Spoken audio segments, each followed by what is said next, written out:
The day had already wrung me out like an old dishcloth, and it wasn't even noon. The office lights buzzed overhead, fluorescent and merciless, bleaching the cubicles into a graveyard of yawning employees and the sound of keyboards clacking like cicadas in summer. I sat hunched at my desk, my forehead pressed to the cool veneer of the table, counting the seconds until my stomach stopped lurching. Morning sickness. Whoever named it that deserved to be locked in a room with an army of queasy omegas, because it didn't just arrive in the mornings. No, it came in ruthless waves, before meetings, during train rides, in the middle of client calls. My body had turned into a traitor, and all I could do was clutch my abdomen and pray I didn't embarrass myself in front of the HR guy, whose cubicle was unfortunately right next to mine. I sighed, dragging my phone closer. My baby's ultrasound photo filled the screen, grainy but precious. I'd stared at it so often these past 2 weeks that I could practically trace the outline with my eyes closed. The small curve, the faint little flutter, the proof that something, someone, was growing inside me. My chest twisted, a mix of dread and tenderness. This baby had come at the worst possible time. Single, juggling bills with 2 part-time jobs and 1 very judgmental landlord. My so-called friends had either drifted away or sent polite, awkward messages that reeked of pity. Except for Minho, my best friend since school. He was the only one who still sent dumb memes at midnight and asked if I'd eaten. I smiled faintly, thumb hovering over his contact. Minho had been begging me to send him the ultrasound photo. "I want to see my honorary niece or nephew," he'd said yesterday, half joking, half serious. Maybe sharing it with him would make this feel less lonely. So between 1 sip of stale break room coffee and another desperate attempt not to throw up, I tapped the screen, attached the photo, and hit send. There. Proof of my impending parenthood sent to the one person who wouldn't judge me. Or so I thought. Because less than 30 seconds later, my phone buzzed with a reply. Unknown number. Whose child? My blood froze. I blinked at the glowing words as if they might rearrange themselves into something less horrifying. Not Minho. Definitely not Minho. I checked the contact again, and my heart sank. In my exhaustion and foggy pregnancy brain, I had pressed the wrong number. A completely unfamiliar one. "Oh, great," I muttered under my breath, pressing a palm to my face. "Fantastic. Just what I needed. Random strangers now have exclusive uterus updates. Maybe tomorrow I'll send them my grocery list, or my rent notice, or maybe a live video of me puking in the office toilet." I wanted to dig a hole in the office floor and bury myself in it. My thumbs flew across the screen. "Sorry, wrong number." I hit send, then set the phone down, trying not to hyperventilate. It was fine. People get wrong texts all the time. The stranger would shrug, maybe laugh, then forget about it. End of story. Except, of course, that wasn't the end. The typing dots blinked back at me. My stomach dropped. "Unknown number. You have a child?" I groaned softly, thunking my forehead against the desk. Why is this person interrogating me? Who even replies to wrong numbers with life questions? Should I tell them no, actually it's my neighbor's baby and I'm just moonlighting as a stalker? My sarcasm wasn't helping the panic clawing at my chest. I should ignore them. That was the smart thing. Ignore. Block. Move on. But my hand trembled as I typed instead. "Yes, but sorry, I really didn't mean to bother you. Please just forget it." I pressed send, my cheeks burning even though no one around me knew what disaster I had just created. I waited. 10 seconds. 20. 30. No reply. Relief washed over me. Finally, the universe had decided to spare me a shred of dignity. I opened my work email, trying to refocus on the mountain of tasks waiting for me, and then my phone buzzed again. Unknown number. "Where are you?" My head snapped up, eyes wide. My pulse spiked so fast it made me dizzy. "Excuse me?" I whispered to no one in particular. "Where am I? Who even asks that? What are you, my mom? Google Maps, a stalker?" My mind scrambled for rational explanations. Maybe this was a scam. Yeah, One of those weird phishing scams where someone pretends to know you. That had to be it. Still, a cold shiver slid down my spine. The bluntness of the words, the weight they carried. It didn't sound like an ordinary scammer. With shaking fingers, I hit block. Done. Crisis over. Or so I thought. Not even 2 minutes later, my phone lit up again. A new message. Same number. Which shouldn't have been possible. You dare hide my pup from me? The words slammed into me like a thunderclap. My throat went dry. I stared at the screen, my heart pounding against my ribs, nausea swirling in my gut worse than before. Hide. His pup? Who the hell was this? And why did it feel like I had just invited something terrifying into my life by pressing the wrong damn button? 2 months before the ultrasound photo. I still remember how the night smelled of rain and cigarette smoke outside the club. The kind of night that already tasted like a bad decision. Come on, just this once. Minho's voice rang through my phone speaker, bright and coaxing. You've been buried in work for weeks. You're going to wither away like some hermit crab if you don't come out. It's a small party. Drinks, music, no pressure. I pinched the bridge of my nose, sitting on the edge of my bed.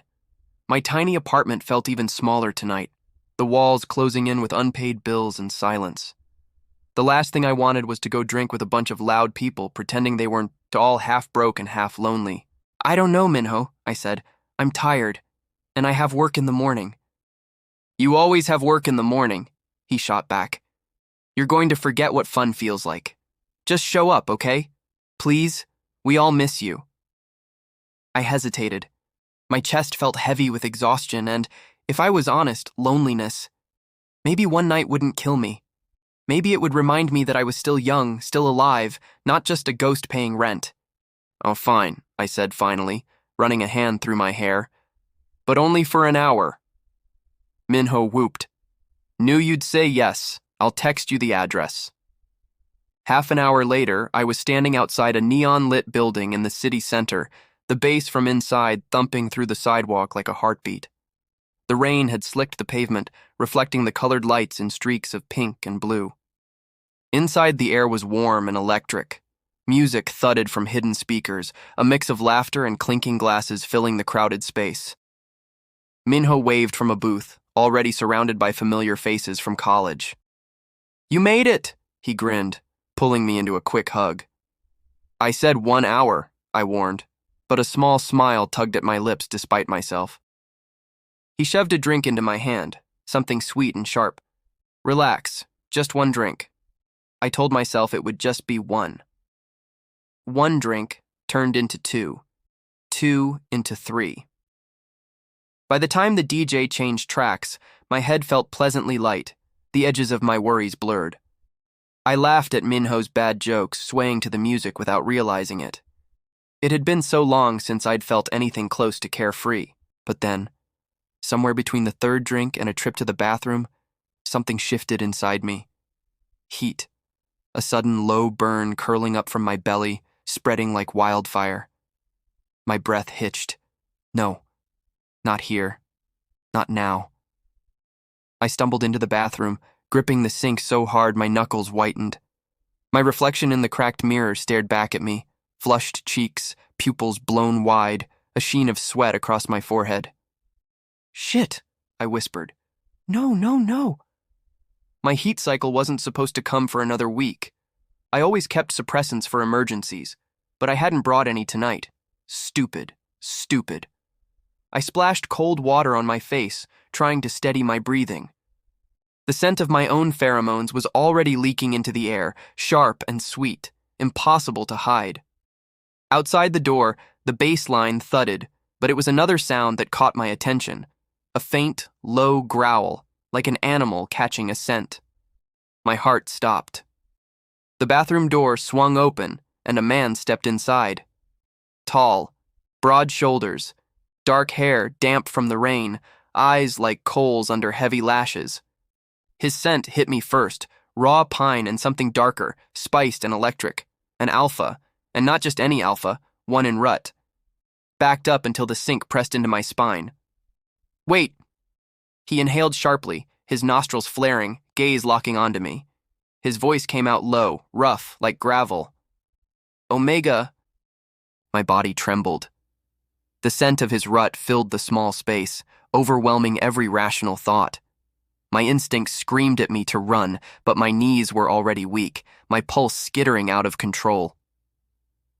"This is bad," I muttered under my breath, trying to hold on to sarcasm like a lifeline. Random bathroom encounter? Check. Uncontrollable heat? Check. Stranger Alpha staring like he's about to devour me? Fantastic. 10 out of 10. He stepped closer, his hand bracing against the wall beside my head, caging me in. His eyes were dark and unreadable, but the tension in his jaw told me he was fighting himself. "Get out," I managed to say, though my voice shook. I don't even know you." "You're in heat," he growled softly, as if that explained everything. "And you're in rut," I shot back, gripping the sink tighter. "This is a disaster waiting to happen." But then his scent rolled over me again, thick and irresistible, and my omega instincts betrayed me. My knees buckled slightly, my breath coming fast. He caught me before I could stumble, his hands warm and steady on my arms. His eyes flickered with something, struggle, maybe guilt. But then his lips brushed mine. It wasn't gentle. It was heat meeting heat, rut meeting desperation. My mind blanked as he kissed me, and I found myself kissing him back, my fingers clutching his shirt, our scents tangling in the air like smoke. He broke the kiss first, his forehead resting against mine, his breath ragged. "I shouldn't," he muttered, almost to himself. But he didn't pull away. The next moments blurred, his coat against my skin, the sound of rain against the window, my own voice breaking as his hands steadied me through the storm of my heat. And then, black. When I woke, dawn was creeping through a half-drawn curtain. The room smelled of pine and me. The stranger was gone. My head pounded, my body heavy with exhaustion. For a moment, I wondered if it had all been a fever dream. Then I saw the phone on the bedside table. A new contact had been added. No name, just a number. And a single message. "You are mine now. I have some work. I'll come back later." A shiver ran down my spine. I didn't remember giving him my phone.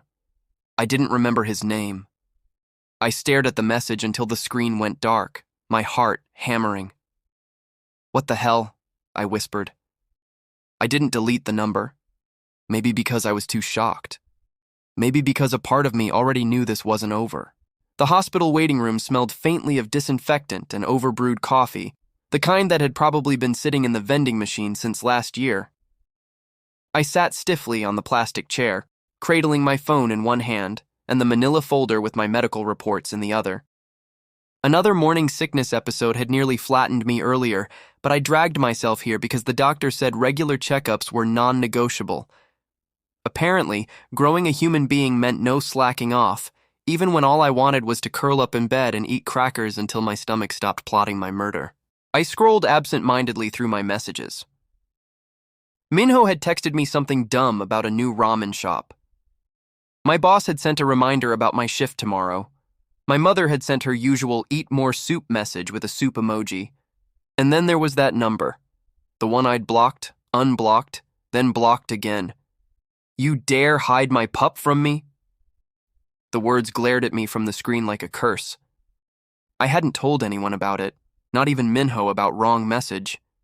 Because how did you even explain that? Oh hey, funny story.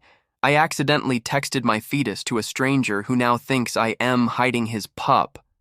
Totally normal Thursday, right? I sighed and shoved the phone into my pocket. Just focus on the appointment. That's all that mattered. The nurse called my name and I followed her down the hall into the examination room. It was quiet except for the hum of fluorescent lights. She told me the doctor would be in soon and left me to wait. I perched on the exam table, swinging my legs nervously. My brain wandered to grocery lists and work emails, anything to avoid thinking about my current situation. The door opened. But it wasn't my doctor. A tall figure stepped in, broad shoulders filling the doorway, wearing a dark tailored coat that looked wildly out of place in a sterile hospital room. His presence was immediate, Commanding, magnetic, impossible to ignore. His gaze locked on me instantly, sharp as a hawk's. "Leon," he said, his voice low and firm. My heart lurched into my throat. It was him, wrong number. The number I'd texted, the alpha I swore I'd never see again. I stared at him, frozen, every muscle locking tight. My brain scrambled for words, but all that came out was, "You're not my doctor." His lips curved, just slightly, like he was amused. He stepped inside and closed the door behind him with a click that sounded far too final. No way. This couldn't be happening. This was supposed to be a safe space. What are you doing here?" I stammered, gripping the edge of the table as if it could anchor me. He didn't answer right away. He just looked at me. No, not at me. Through me. Like he could see past my skin and bones straight to the secret swelling quietly in my belly. Then he said it. "You're carrying my air." Just like that. No hesitation, no warm-up, no introduction. I blinked, my brain short-circuited so hard I almost expected to see smoke. "Excuse me?" He repeated it, slower this time, like I was a child learning to read. "You are carrying my air." My mouth opened, then closed again. My mind, on the other hand, was shrieking. Wow. Someone really skipped the flirting manual and went straight to caveman chapter. Where's the part where you say, "Hi, how are you, lovely weather we're having"? Nope. Straight to, "You have my child." Classic. You can't just walk in here and say something like that," I managed to splutter, my voice climbing several octaves. "Who even are you?" He stepped closer, unbothered by my near-hysterical tone. His scent, sharp pine and something darker, stormy, curled into the room, pressing against me like an invisible hand. My body reacted before my brain could scold it, a tiny shiver running up my spine. He noticed. Of course he did. His eyes narrowed slightly, like he was filing the reaction away for later. "I already told you," he said calmly, as though this were the most obvious thing in the world. "You're mine. That pup is mine." My pulse thundered in my ears. Heat rushed to my face, not from attraction, but pure mortification. "First of all, stop calling it a pup," I snapped. "This isn't some werewolf drama. It's a baby, a tiny, innocent, unwantedly dragged into this drama baby. Second of all, you're insane if you think... Words failed me. Rage and panic tangled in my chest, tripping over each other. His expression didn't change. He just watched me, patient and unyielding, like a stone cliff waiting for the tide to exhaust itself. "You don't remember," he said finally, his voice low. Something flickered in my memory. Rain against a window, the heat of his hands, the weight of his words whispered against my ear. "You are mine now. I'll come back later." I shoved the memory down like it was poison. "You've got the wrong person," I said firmly, sliding off the exam table. My knees wobbled, but I forced them steady. "Congratulations, Mr. Delusional Alpha, but I think you've mistaken me for someone else. Now, if you'll excuse me..." I stormed past him, heart hammering, praying the nurse wouldn't ask why a stranger was in the room with me. The appointment ended in a blur. I barely heard the doctor's reassurances about the baby's growth or the next set of vitamins I was supposed to take. All I could think about was the alpha's words replaying in my head like a bad ringtone. By the time I escaped the building, the sky had turned overcast, heavy clouds rolling across the horizon. I wrapped my coat tighter around me, trying to shake the unease. It's fine. He'll leave. He's some lunatic who'll get bored and move on. This isn't a drama. Things like this don't actually happen. "Get in." I froze. There, leaning casually against a sleek black car parked right in front of the hospital entrance, was the Alpha. As if he had all the time in the world. As if he had every right to wait for me. My stomach dropped to the pavement. "You've got to be kidding me," I muttered under my breath. Did he major in Stalking 101? He opened the passenger door like it was the most natural thing in the world. "I'll drive you home." I stared at him, then at the car, then back at him. Do you hear yourself? We literally just met. Well, not met, but you know what I mean. And you expect me to just hop into your car? What's next? You'll offer me candy? His brow furrowed, clearly not following my sarcasm. You're pregnant. You shouldn't be straining yourself. That's not the point, I sputtered, throwing my hands up. You can't just swoop in out of nowhere and act like we're some married couple from a bad soap opera. I don't even know your name. For the first time, something flickered in his expression. Surprise, maybe guilt, but it was gone in an instant, replaced by quiet certainty. Alaric, he said simply. I blinked. What? My name, he repeated, voice calm, unbothered. Alaric, you should remember it. I gawked at him. Wow, great. Love the ominous mystery act, Alaric. 10 points for dramatic delivery, truly inspiring. A faint smile tugged at his lips. Good, you said it right. Now I'll make sure you don't forget it.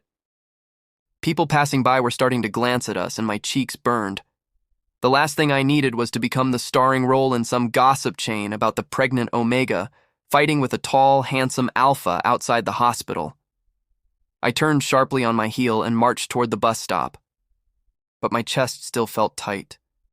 Because even as I walked away, I could feel his gaze burning into my back, steady, unwavering, patient, like a hunter who already knew his prey wouldn't get far. The cool air outside should have cleared my head, but each step toward the bus stop made the world tilt just a little more. My chest tightened, and the pavement rippled beneath my shoes like I was walking on water instead of concrete. Oh, great. Perfect timing. Nothing says dignity like fainting in public while your stalker Alpha watches from his shiny black car. I pressed a hand to my temple, willing the dizziness away. Maybe it was low blood sugar, or maybe it was my body reminding me I hadn't had anything except crackers and a questionable juice box all day. Either way, my vision blurred around the edges. A voice cut through the haze, low, steady. You're pale. I turned my head just enough to see him there, closer than I realized, his shadow stretching across the sidewalk. I'm fine, I lied, which would have been more convincing if I hadn't swayed like a drunk penguin right after. Strong arms caught me before I could embarrass myself on the pavement. My body stiffened instinctively, but my head was spinning too much to argue. You need rest, he said simply. His tone wasn't pushy, but it carried the kind of finality that left no room for debate. I opened my mouth to protest anyway, something about independence, boundaries, and stranger danger, but the dizziness surged again, stealing the words from me. The last thing I remembered was the steady thump of his heartbeat against my ear before the world tilted completely into darkness. The interior of the Alpha's car smelled like leather and cedar, faintly spiced with something darker that made my Omega instincts twitch nervously. It wasn't overpowering, but it was present, like the scent had settled deep into the seats over years. I sat rigidly in the passenger seat, arms folded across my chest like a barricade. Outside, the city rolled past, a blur of storefronts, honking scooters, and people living normal lives. People who weren't stuck in a car with a lunatic Alpha who had apparently decided my baby belonged to him.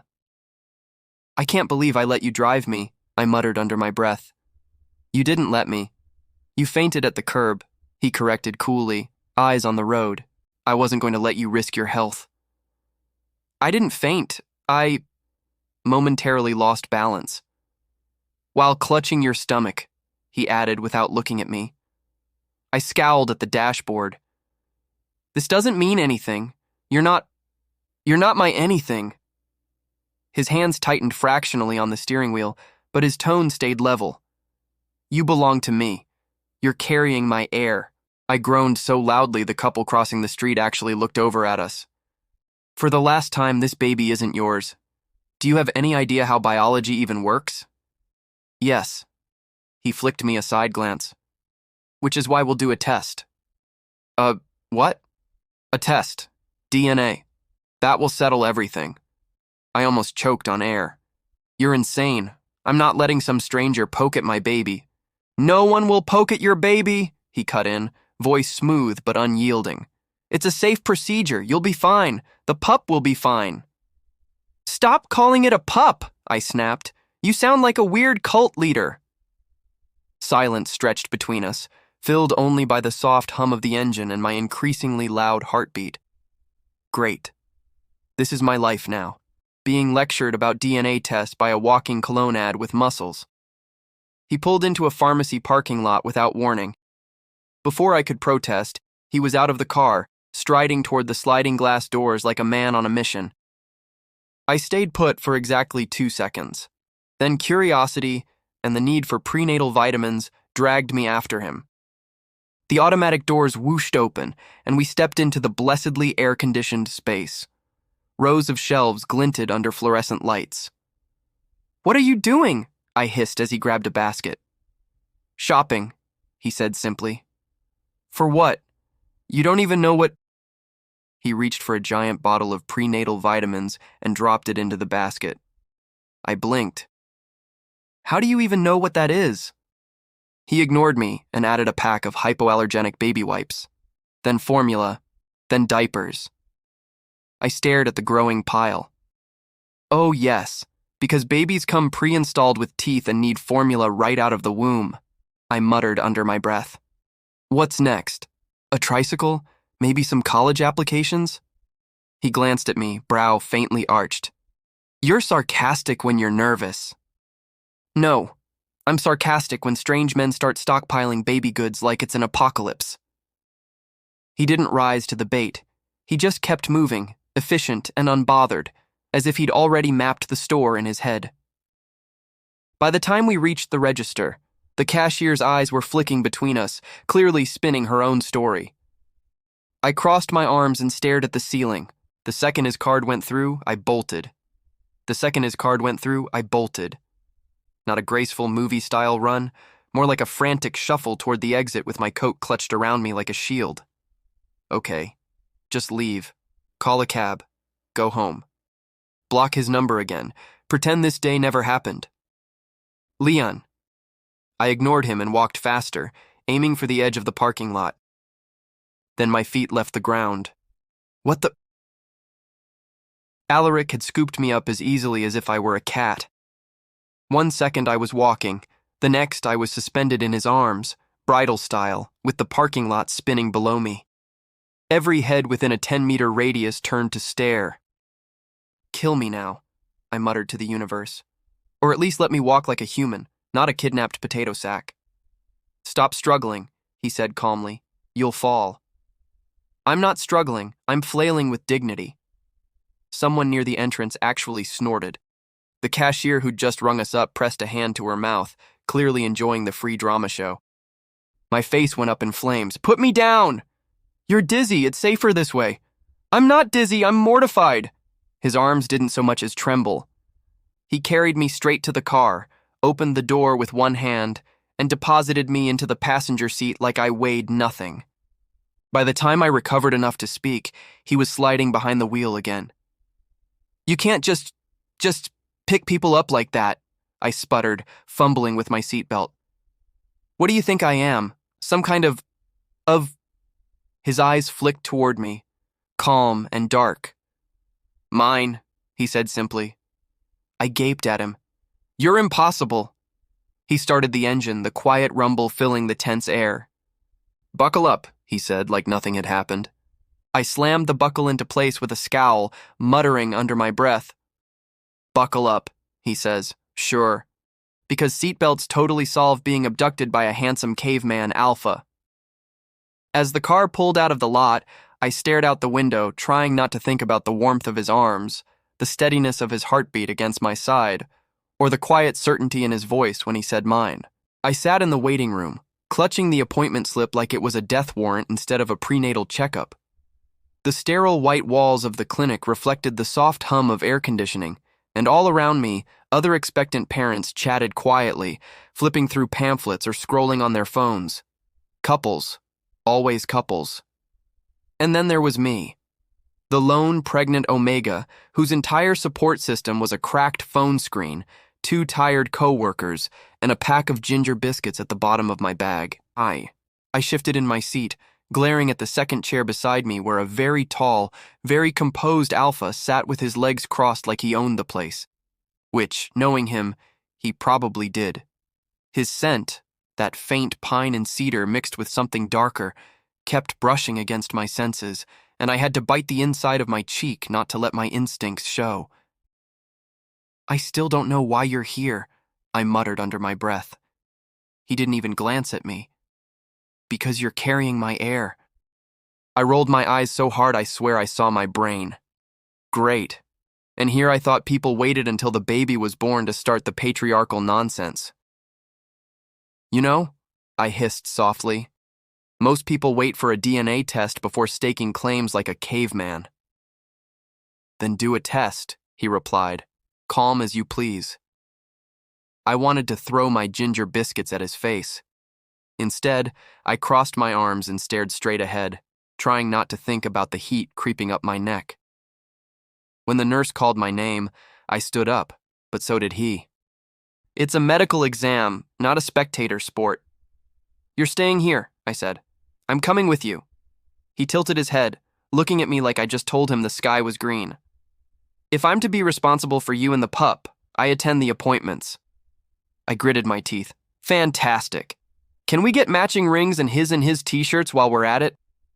The nurse peeked around the door, blinking at us. "This way, sir. And your, Her eyes flicked between us, and I saw the assumptions forming like clouds on her face. "Don't," I said. "Don't what?" she asked, all wide-eyed. "Don't finish that thought." But of course she did. "Right this way, Mr. and Mr." I groaned, dragging a hand down my face as the alpha followed smoothly behind me, unbothered. Perfect. Now we're a couple. Someone please shoot me with a tranquilizer. The examination room smelled faintly of antiseptic and warm paper. I lay back on the cushioned bed, tugging my shirt up to expose my small bump. My heart pounded in my throat, not because of the ultrasound, but because of the 6-foot-something alpha who had parked himself in the corner like a very large, very possessive shadow.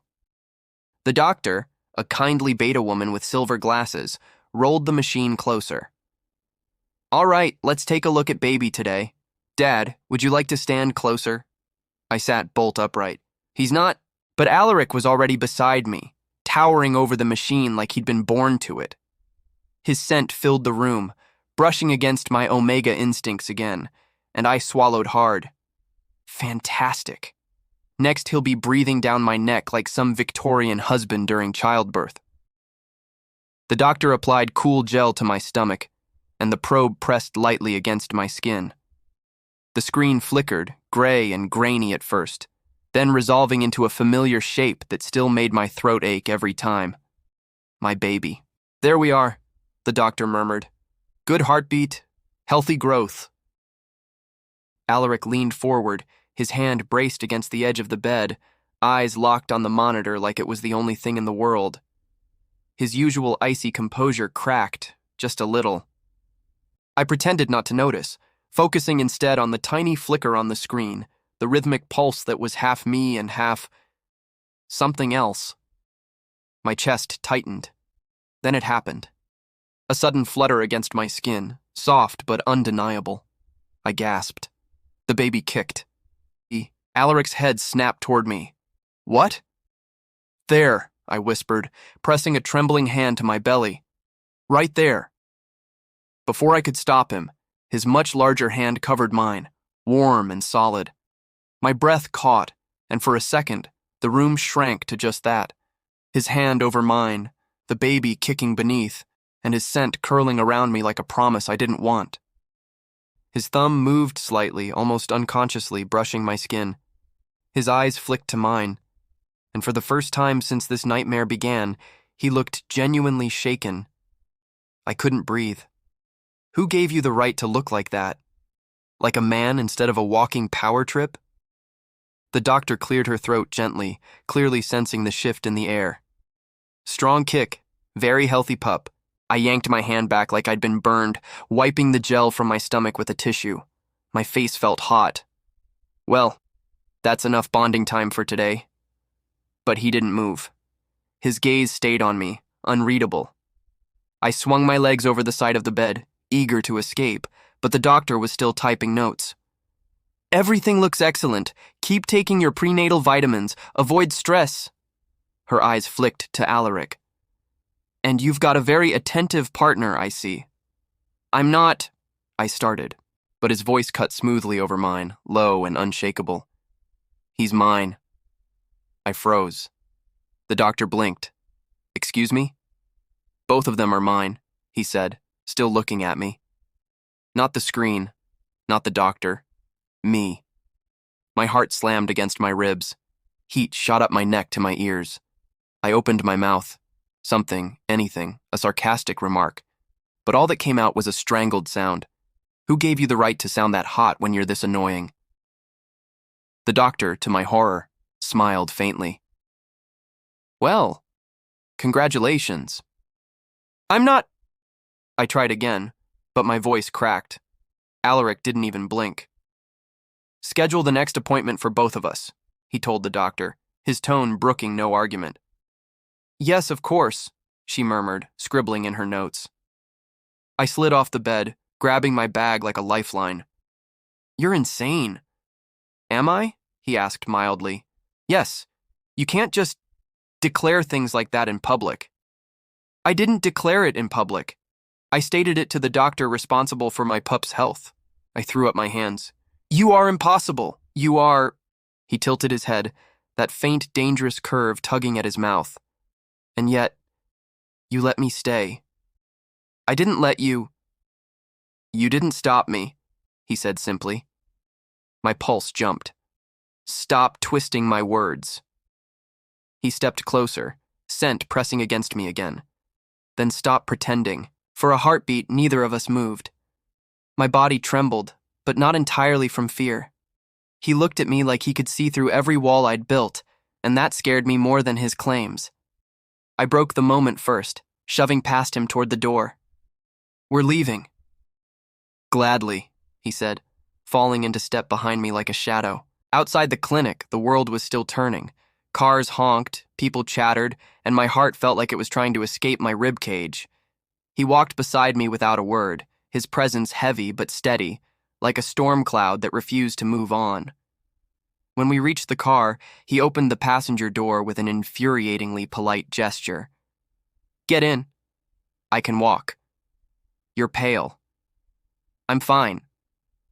You're carrying my air. I glared at him. Stop calling him that like we're in some medieval drama. His lips curved faintly. Then what should I call him? I didn't answer. My pulse was still hammering from the ultrasound, from the baby's kick from his hand on mine. Get in the car, he repeated, softer this time. And to my horror, I did. I knew something was wrong the second I walked into the bakery near my apartment. Normally, Mrs. Huang, the sweet beta owner, would greet me with a smile and offer me the slightly stale buns at half price. But this time, she gave me that look. You know, the one people save for reality TV stars caught cheating on camera. Morning, I said cautiously. Mm-hmm, she replied too brightly. I froze. Oh no, not that tone. The whisper started almost immediately. At the corner table, two Omegas sipped their lattes and leaned in close. That's him, one hissed.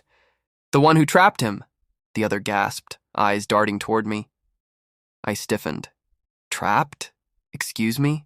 Do I look like the mastermind of an elaborate alpha catching scheme? Because my greatest achievement this week was keeping down a boiled egg. More whispers followed me down the aisle. The pregnant one sent him the ultrasound on purpose, I heard. He's trying to rise in rank. Poor Alpha. Must be desperate to claim someone like that. I gripped the paper bag until the grease seeped through. Yes, because sending random strangers pictures of my insides is my #1 seduction tactic. Next week, I'll woo someone with my dental x-rays. When I finally escaped the bakery, my ears burned. I stomped down the street, muttering curses under my breath. Trap the Alpha, my ass. If anything, I'm the one trapped, by his delusions and his damn cedar-scented shadow. By noon, I was at work, a tiny printing shop that smelled like ink, toner, and despair. I had my head bent over the copy machine, trying not to vomit at the combination, when the bell above the door jingled. "Welcome," my boss started, then faltered. Because guess who had just walked in? Yes, him. Towering alpha, crisp suit, aura set to intimidation mode. "Why are you here?" I hissed, nearly tripping over a box of paper. "You didn't answer my texts," he said, striding toward me like the shop was his personal office. "I was working," "which is why I'm here. You haven't eaten." I blinked. "Are you stalking my stomach now?" His eyes narrowed. "You skipped breakfast." My boss, a nervous beta in his 40s, hovered by the counter, looking like he might faint. Sir, can I help you?" Alaric turned, eyes flashing. "Do you make him work long hours?" Boss nearly swallowed his tongue. No, sir. He sets his own shifts." I groaned, covering my face. "Do alphas come with volume settings? Or is it just roar, glare, and mine on repeat?" "Take a break," Alaric ordered me. "I don't need a break." "You're pale." "I'm always pale." "Sit," I sputtered like a broken kettle. "This is my job, not your personal daycare." But my boss, traitorous coward that he was, practically shoved a chair under me. "Maybe you should listen to him," he whispered. "He seems insistent." Insistent? He's 1 decibel away from starting a dictatorship in here. Alaric pulled a container from a sleek bag. Home-cooked food, neatly packed. He placed it in front of me. "Eat." I gawked. "Did you just bring me lunch?" He said nothing, just crossed his arms like a wall of cedar-scented judgment. I buried my face in my hands. Great. Now my coworkers think I'm living some tragic romance novel.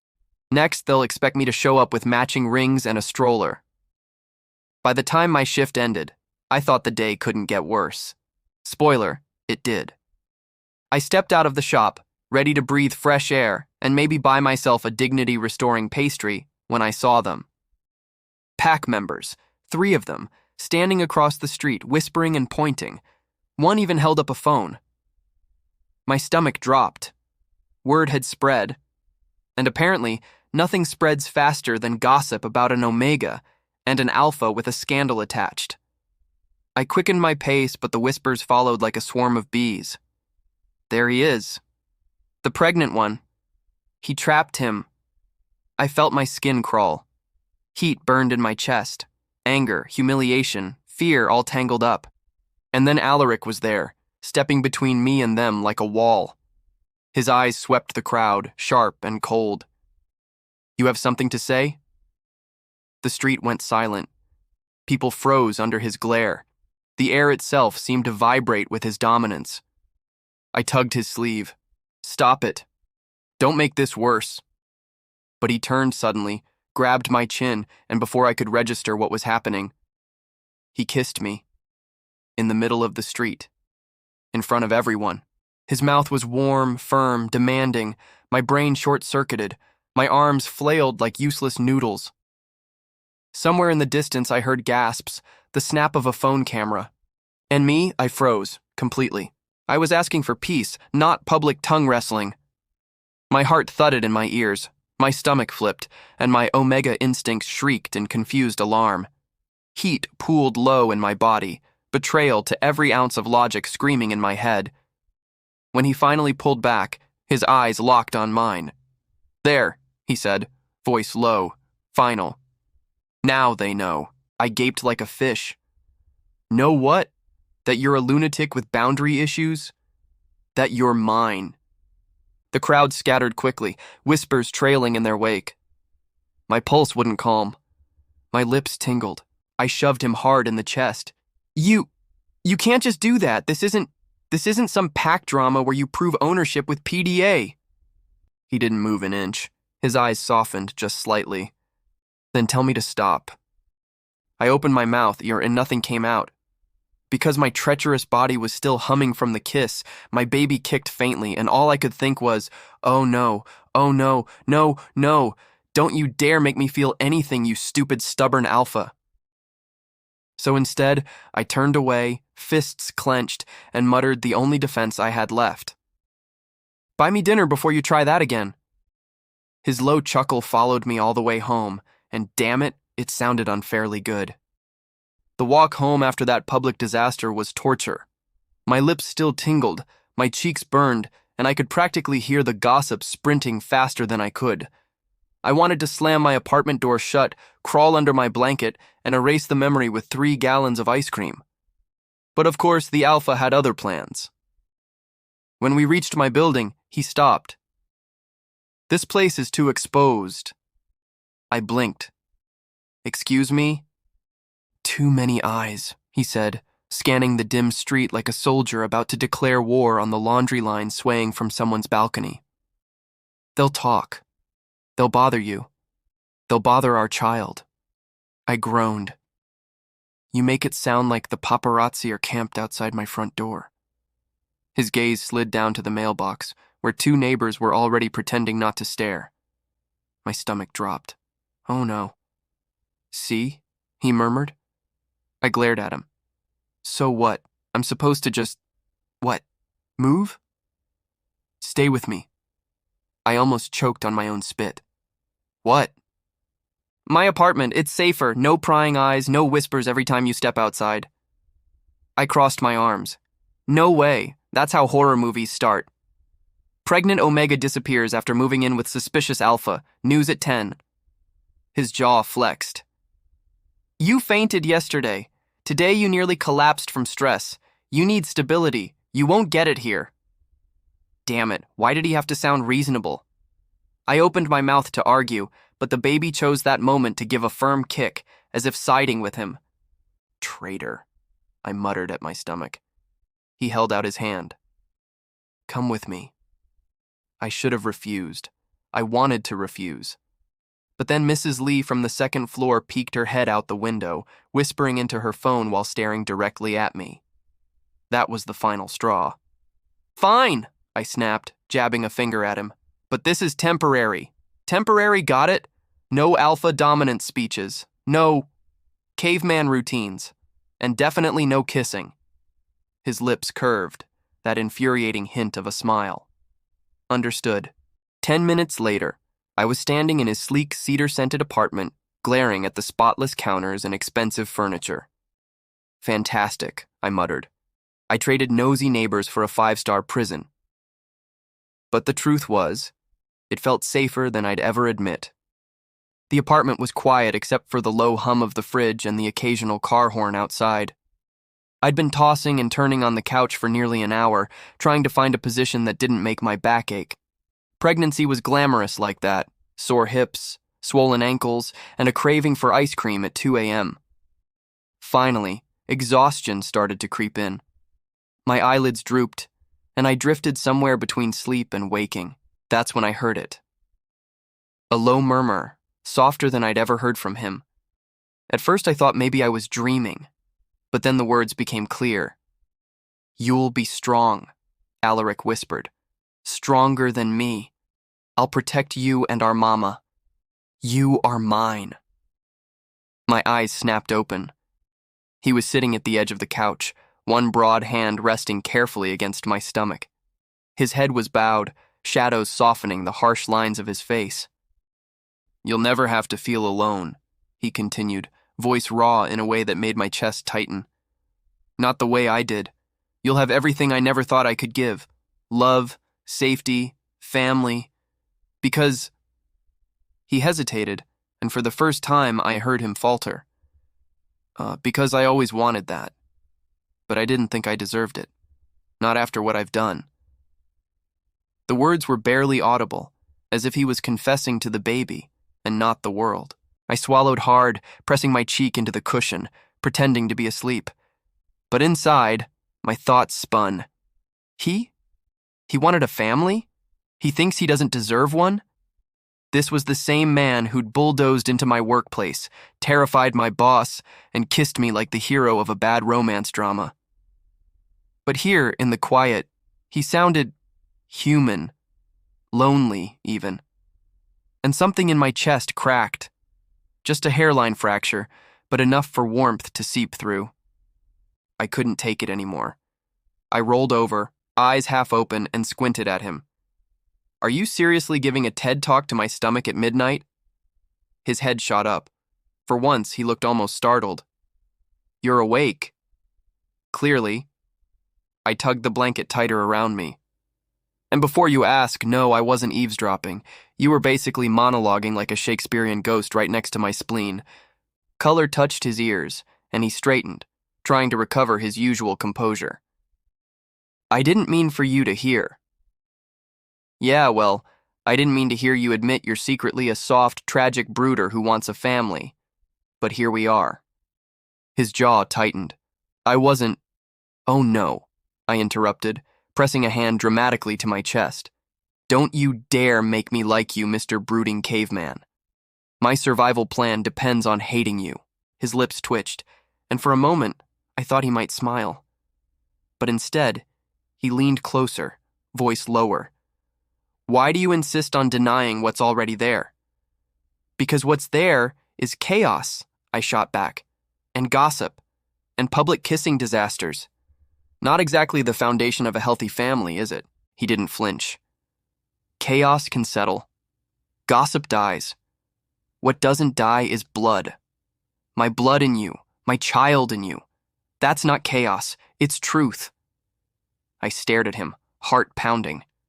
Damn it, why did he have to sound so earnest? Why did his eyes have to look like that? Like he was already seeing something in me I couldn't see myself. I tore my gaze away, mumbling, You sound like a bad romance drama. Before he could respond, a sudden jolt rippled through my stomach. Whoa! I gasped, clutching my side. He was immediately alert. What is it? The baby kicked, I said, breathless. His eyes widened. He froze for a second, then, as if pulled by instinct, placed his hand gently where mine rested. A second later, another small thump pulsed against his palm. His lips parted, and for once, the cool, controlled alpha looked undone. His eyes shone with something fierce, something unguarded. He recognizes me, he whispered. My heart flipped. The baby kicked again, almost in agreement, and then his grip on my hand tightened. Do you see? He knows. He knows I'm his father. I rolled my eyes, desperately trying to steady my breathing. If the baby kicks when you talk, maybe it means he hates you, genius. He huffed a quiet laugh. Or maybe he's reaching for me. The warmth in his voice made my cheeks heat. I yanked the blanket up to hide my face. Don't get cocky. Babies also kick when their host eats questionable street food. Doesn't mean they recognize the fried dumpling vendor as their father. But even as I said it, my chest felt warm, traitorous, alive. Because deep down, I knew it wasn't the dumplings. The baby did kick when he spoke, and it terrified me more than anything. It was late, and boredom was gnawing at me. Alaric had stepped out for a phone call, something about pack business, nothing I cared about, and I was sprawled across the couch with my phone balanced on my chest, scrolling through memes, dumb pregnancy forums, and 100 unanswered messages from my classmates. I sighed. My life used to be normal. Now, I lived in an alpha's apartment like some unwilling houseplant. Eventually, I opened the chat history with him, out of boredom, or maybe masochism. Same thing. I started scrolling, and scrolling. Most of it was recent, him bossing me around, me snapping back with sarcasm. But as I flicked upwards, older messages surfaced. Stuff I'd never bothered to look at again. Then I froze.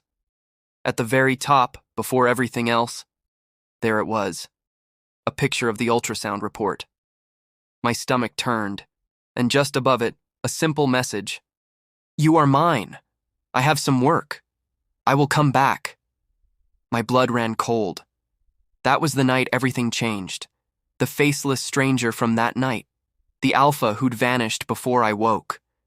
And now, the number attached to that message was the same thread I'd been arguing with for weeks. His number. My fingers trembled as I scrolled back down to his latest message from yesterday. Eat properly. Rest. Same thread. Same alpha. It hit me like a truck. That's why he was so sure. That's why he'd claimed from the beginning. Because for him, there had never been any doubt. When he walked back into the living room, I was still clutching the phone, my throat dry. It was you. My voice cracked. He paused. What? I lifted the screen, my heart hammering. The message. That night. You. He didn't even blink. I told you. I shook my head. You always said it, but I thought you were just posturing, playing the arrogant alpha card. But you really... I never joke about what's mine. His voice was low, steady, almost dangerous in its certainty. He crossed the room slowly, stopping just in front of me. His gaze was sharp, but there was something raw under it too. I told you from the beginning. I was always telling the truth. My mouth went dry. My chest ached with confusion, relief, and something warmer I refused to name. He was the stranger, the alpha, the reason my life had flipped upside down, and now there was no pretending otherwise. My mind was a storm, questions tangled in my throat, spilling over each other before I could even breathe. Why didn't you tell me sooner? Why disappear that night? Was it just rut instincts or... My voice wavered. Or did I even matter to you back then? I hated how raw it sounded. I hated how desperate it felt. But he didn't flinch. He didn't try to explain with long words or pretty speeches. Instead, his hand cupped the side of my neck, thumb brushing just under my jaw. And then, before I could retreat, before I could armor myself with sarcasm, his mouth was on mine. The kiss was deep, sure, unyielding. My thoughts scattered like birds startled into flight, the sharp edge of my doubts dulled under the heat of it, my anger slipping away like sand between my fingers.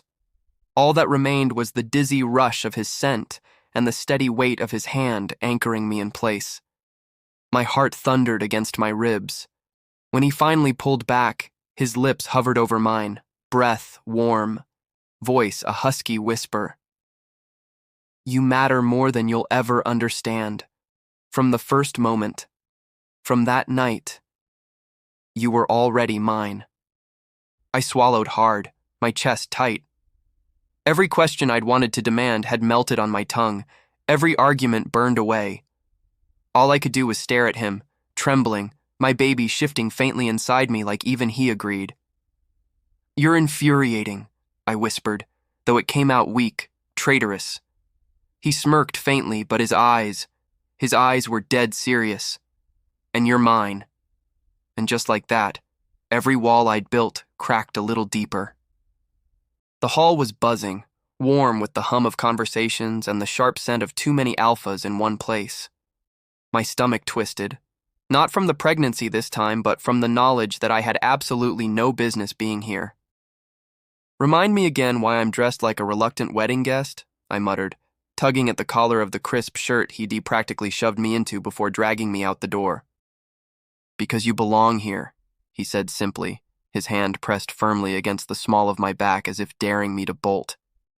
His palm was steady, warm, irritatingly reassuring. I belong in my apartment, with ice cream, and no judgmental strangers staring at me like I crashed their party. Except I hadn't crashed anything. He had brought me to his pack's formal gathering. And judging by the pointed looks we were already earning, this wasn't just some casual introduction. Alaric led me deeper into the room, his steps unhurried but deliberate, like every move was a silent declaration. I own this space. And worse, everyone else in the room clearly knew it too. Alphas dipped their heads respectfully, betas glanced curiously, and a handful of omegas whispered behind manicured hands, their gazes flicking between my stomach and his hand guiding me. Oh yes, the gossip fire was already lit. We didn't get far before someone cut across our path. Another alpha, broad-shouldered, his eyes narrowed with a mix of curiosity and challenge. So it's true then? The rumors? His voice carried, sharp enough to draw attention from nearby circles. You've taken an omega, and he's pregnant. I stiffened, heat rushing up my neck.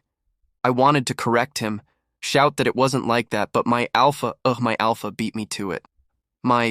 Yes, he said, cool and cutting. Then louder, enough for the entire hall to hear, "This is my mate, and that is my child. Touch them and die." The silence that followed was absolute. Every head turned. Conversations died mid-sentence. My heart leapt into my throat. Did he just... Oh God, he did. He didn't just introduce me. He didn't just claim me privately. He declared me as his mate in front of his entire pack.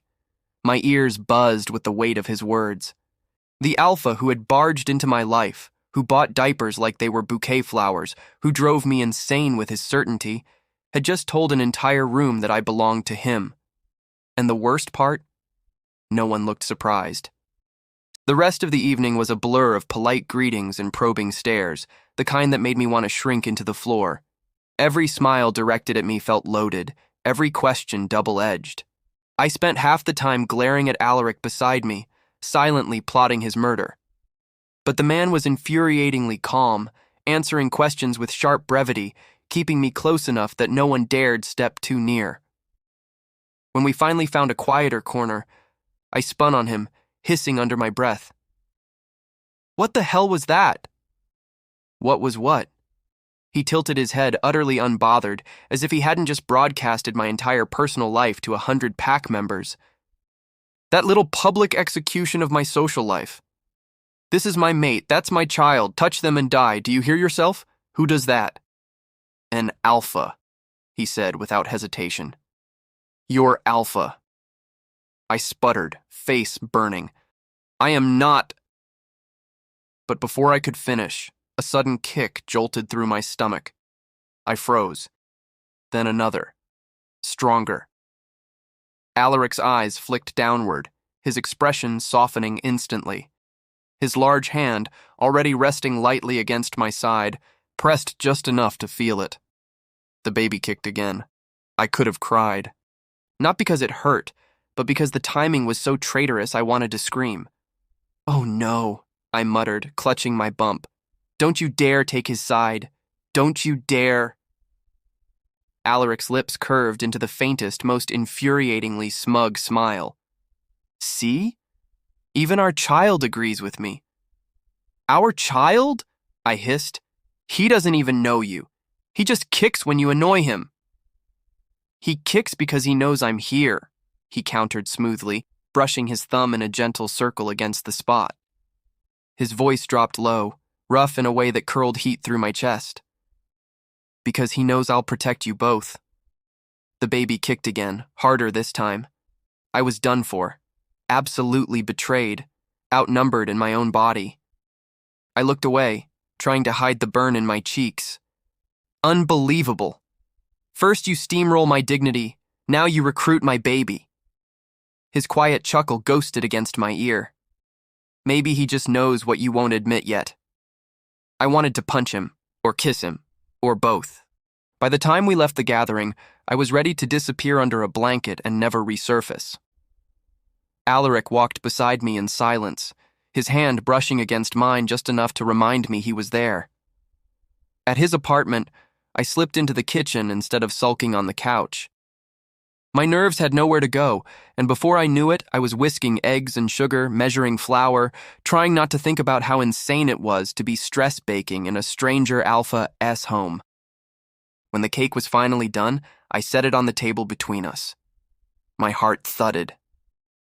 "I baked you this," I blurted. "Not because you deserve it, but because... I guess I need to say it. You drive me crazy. You bulldoze through my boundaries. You make me want to scream half the time, and you're insufferably smug." He arched a brow, amused. "And?" I exhaled, pressing a hand to my stomach where the baby kicked softly, as if urging me on. "And I think I... like you. More than I should. Maybe I even..." I swallowed hard. "Maybe I even want you to stay." For a moment, silence stretched. Then his hand covered mine on the table, warm and grounding. His voice was low but sure. "You don't need to bake me cakes to confess." I already knew. I was just waiting for you to admit it. He leaned closer, his voice low and unshakably certain. You can fight me all you want, he whispered, the warmth of his breath brushing my ear. But you'll never fight alone again. My face flamed. Then eat the cake and shut up. He laughed, deep, genuine, and leaned across the table to kiss me, sweet and slow, tasting faintly of sugar, and something I was finally willing to call home.